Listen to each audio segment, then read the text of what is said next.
Hello everyone. In this video, we'll be exploring the three states of matter, their properties, and how they can change from one state to another. The three states of matter are solid, liquid, and gas. To understand their properties, we will use the particle theory that assumes that matter is made up of tiny particles. These particles have space between them, they are continuously moving, and they attract each other. In solids, the force of attraction is strong. The particles have fixed position. As such, solids have definite shape and volume. However, the particles can vibrate in their position. When heat is applied to solids, the particles vibrate even more. That weakens the forces of attraction between them, and at a particular temperature called the melting point, the particles break free of the force of attraction and the solid melts into liquid. In liquids, the force of attraction is weak. The particles can move around freely. The weak force of attraction still means that the particles are compact.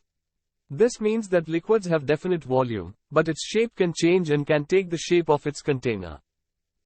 If more heat is added, the particles will gain more energy. That weakens the force that holds the particles together, and once the boiling point is reached, the particles will have enough energy that the particles will break the force of attraction and will evaporate into gas.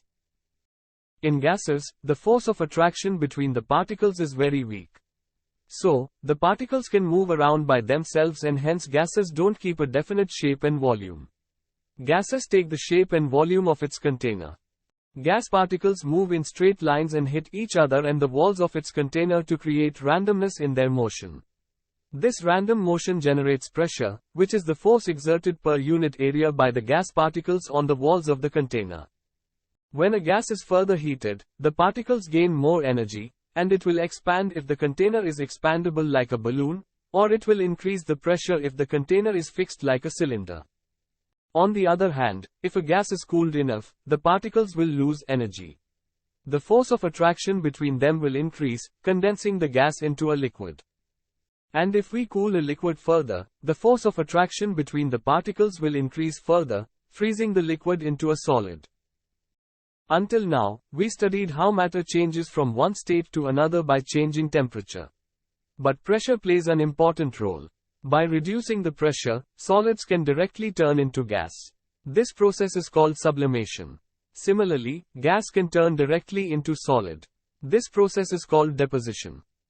Lastly, let's talk about an example of change of state of matter. When heat is added to ice, it melts at 273.15 Kelvin. However, the temperature of the water doesn't change immediately, even though heat has been continuously supplied. The heat has been used to overcome the force of attraction between the solid particles. Similarly, when heat is added to water, it vaporizes into water vapor at 373 Kelvin. However, the temperature of the water vapor doesn't change. The heat has been used to overcome the force of attraction between the liquid particles. This heat is hidden and known as latent heat.